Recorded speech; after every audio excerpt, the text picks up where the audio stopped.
Alors, Frédéric a dit « Salut, pourquoi as-tu décidé d'arrêter l'enseignement? » Avant, je réponds à ta question. On a Ludovic qui dit « D'après moi, elle a déjà été normale, mais elle a eu un traumatisme ou quelque chose du genre. » C'est pas à cause de ça que j'ai arrêté l'enseignement. Bon, l'enseignement m'a traumatisé. Si tu ressors d'enseignement pas traumatisé, quand liste t'es faite de pierre.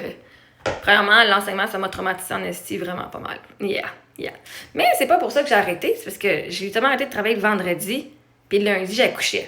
Okay. J'ai accouché comme 2 semaines à l'avance, mais je venais d'accoucher avec mon bébé, j'allais pas amener mon bébé, mon tout nouveau bébé dans l'hôpital, dans l'école. Puis esti, ça a été la meilleure affaire qui peut m'arriver. Parce que tu travailles pour faire de l'argent, c'est cool, ok, c'est une job que je suis capable, j'ai des compétences super bonnes à faire. Puis c'est quand même, j'ai trouvé bien du positif dedans aussi, là. C'était pas juste de la merde, j'avais bien du positif, là. Mais quand j'ai mon bébé, là, je suis comme, yeah, je suis pas obligée de me faire rappeler le matin, je suis pas obligée. Puis pas que j'étais obligée, là, littéralement, c'était un choix que je faisais parce que je travaillais pas dans d'autres domaines.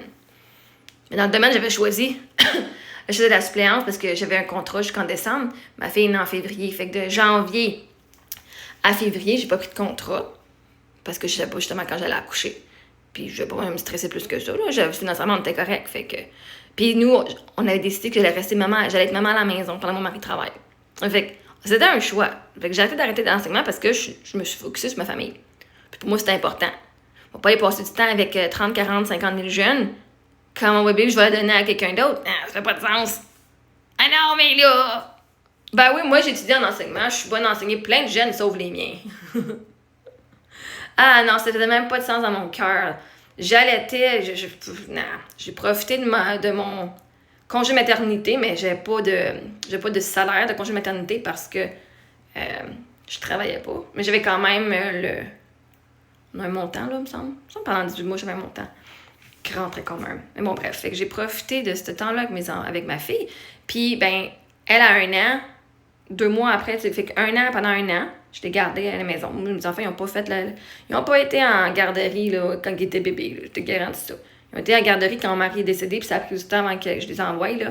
Puis c'était vraiment une bonne garderie que je les ai envoyés, parce qu'au début, oh non, la garderie, c'est pas vrai que quelqu'un va s'occuper de mes enfants. Je suis quand même apte. Moi, bref. Fait que, j'ai mon mari traumatisme ou quelque chose du genre. Mon mari est mort à 32 ans. De quoi ne peut être normal? C'est pas normal que ton mari meure à 32 ans. C'est pas normal que ton père meure quand t'es naissant, quand t'es quasiment né. Hein? Parce que j'ai été 1 an avec Sophie à la maison. Après ça, j'ai toujours été à la maison avec mes filles, OK? Je pense qu'elle était à la garderie quand elle avait quoi? 4 ans. La première fois que Sophie était allée en garderie, c'était à 4 ans, quand je vivais mon deuil, puis j'avais besoin de me reposer. Émilie avait ça, elle avait 18 mois, fait que 18, fait quasiment 2 ans. Puis elle avait été acceptée même dans la garderie qu'on avait donnée, là, c'était...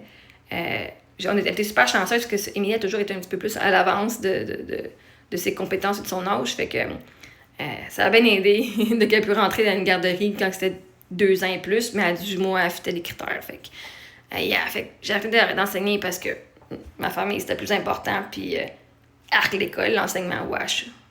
Mais les écoles, c'est juste... c'est de la bullshit. Tu penses que tu as un effet sur le monde, là. Le système est trop fort que tu peux pas faire ce que tu veux. C'est pas pour le bien des enfants, là. Vraiment, c'est pour le bien des parents, c'est pas pour le bien des enfants. Ça de mon expérience, c'est ce que j'ai vu. Bref, fait que oui, j'ai déjà été normale, hein. Ma fille, Sophie, elle avait quoi? 14 mois quand mon mari a été diagnostiqué du cancer. Un cancer agressif des muscles, qui s'appelle un rhabdomyosarcome. Et il a succombé à son cancer 14 mois plus tard. Donc, elle avait pas 2 ans, mais elle avait 1 an. Quand il a été diagnostiqué, puis il est mort quand elle avait 2 ans et demi. Puis, ben, j'avais su, 5 jours avant qu'on sache qu'il y avait un cancer, j'ai su que j'étais enceinte de ma 2e fille. Fait que, pour la première année, ben, j'étais à la maison avec mes filles, avec ma fille. Puis après ça, ben, la 2e année, ben, mon mari était malade. Fait qu'on a déménagé de Timmins, qui est dans le nord de l'Ontario, proche d'Abitibi. On a déménagé à Toronto pour 14 mois, le temps de sa chimio, de sa médication, puis tout, de ses traitements. Puis, ben, j'ai accouché d'Émilie en décembre. J'ai été diagnostiquée fin avril, début mai. En décembre, j'ai accouché. Fait que moi, toute ma grossesse au complète a été faite avec des traumas, OK? Fait que, ça a été vraiment traumatisant, ben des affaires durant cette grossesse-là, mais c'était pas la grossesse qui était traumatisante. Quoi qu'il y avait ces complications aussi, là. J'ai vraiment chanceuse, là, fuck. Mais, bref... C'est ça. Il a pas survécu. Fait que ma plus jeune, elle avait 6 mois quand il est mort. Fait que, voyez-vous, moi, être normal, c'est pas un fucking flex. Je suis pas normale. On va pas faire semblant de fitter dans la boîte d'être normale. Mais c'est pas pour ça que j'ai pas retourné à l'enseignement. J'ai décidé d'avoir des enfants. J'adore mes enfants. J'ai les compétences pour mes enfants pour faire l'école à la maison. En ce moment, je le fais. Je fais ce qui me plaît. Depuis que mon mari est mort à 32 ans, j'ai décidé que j'allais faire ce qui me plaisait et non juste ce que la société s'attend de toi. J'ai appris.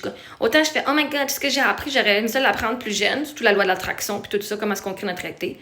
Puis en même temps, j'ai beaucoup de gratitude que je le sais maintenant parce que ben du monde qui ne connaissent rien de ça, ils vont mourir super vieux puis ils n'auront jamais connu ces choses-là. Ils ne se sont jamais permis de faire ce qu'ils désirent vraiment.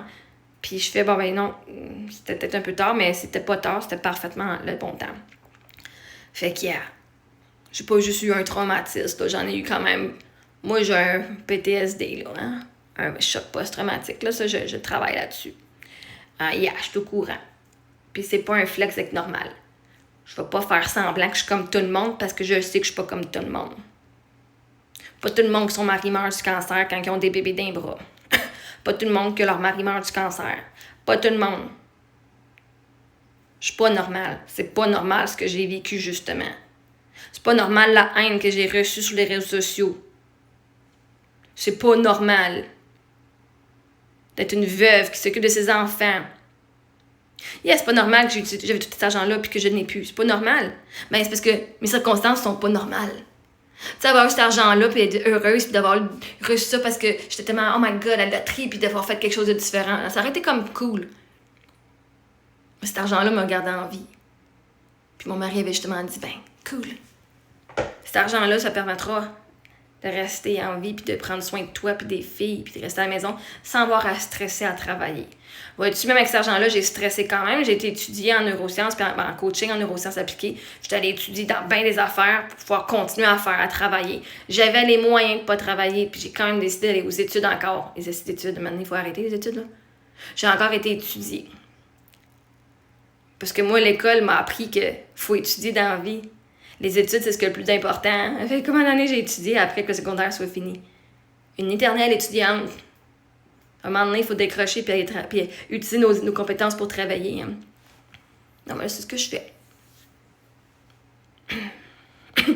J'ai été étudiée en coaching pour justement travailler mes traumatismes, puis toutes mes croyances, puis mes peurs. Parce qu'avec ma psy, ça faisait pas grand-chose. En fait, même, je me suis fait trahir. Fait qu'anyway, là... Tu veux pas être traumatiste, je vais gagner sur le sujet. Mais c'est pas là-dessus que je veux me baser. Ça sert à rien de gagner ce qui est le pire traumatisme. Puis la réalité, c'est que vous êtes tous pas normaux. Vous êtes tous pas normaux. Mais vous voulez tellement pas être vus, vous voulez tellement pas être mis sur le spotlight que vous allez tout faire pour avoir l'air normal. Au lieu de embrasser puis d'aimer vos différences. Parce que, vois-tu, c'est nos différences qui fait qu'on se rassemble. Quand tout le monde est pareil à un moment donné, c'est cool là, mais c'est parce que c'est fun qu'on puisse grandir avec les différences des autres, puis d'apprendre des autres. Parce que moi aussi même j'apprends. Je regarde le monde aller, je fais ça je veux pas ça, qu'est-ce que je veux d'abord? Je vais aller faire ça en place. Sans que j'aille à l'expérimenter, je vais regarder le monde comment ils vivent. Fait que anyway, je retourne pas enseigner parce que c'est de la bullshit. J'ai vu du monde des profs se faire casser les bras, se faire tirer des chaises. Me suis fait intimider par des élèves. Oh my God, hors contrôle. La direction backait pas. Oh, yeah. Assez pour qu'il y ait bien des profs puis bien du staff qui s'en vont en fucking burn-out. Yeah.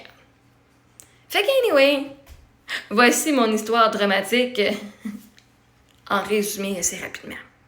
Fait que t'avais pas tort, Ludovic. Mais c'est pas pour ça que j'ai arrêté d'enseigner.